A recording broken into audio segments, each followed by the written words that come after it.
একদিনে বাংলাদেশে 5ই আগস্ট 2024 সালে সেই 16 বছরের ট্যাবলেট কোনো কাজে লাগে নাই।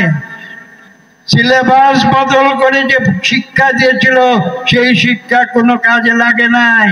সেই 5ই আগস্ট বাংলাদেশের তরুণ নতুন জনতা, নতুন প্রজন্ম, তারা সেই শেখানো ইতিহাস, যেটা টিয়া পাখিকে শেখানো হয়, সেই টিয়া পাখিকে শেখানো ইতিহাস তারা উদ্গীরণ করে ফেলে দিয়ে তারা বাংলাদেশের সত্যিকার ইতিহাস প্রতিষ্ঠা করেছে। এবং ইতিহাস এটা সাক্ষ্য হয়ে থাকবে।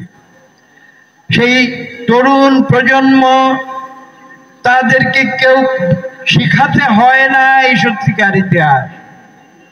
তারা যখন স্কুলে গিয়েছে তাদেরকে জোর করে যখন বানানো ইতিহাস শেখানো হয়েছে।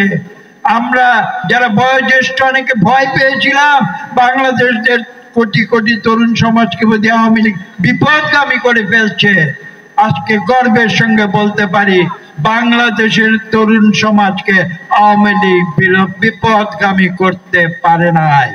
যদি পারত তাহলে 5ই আগস্টের এই বিপ্লব সংগঠিত হতো না।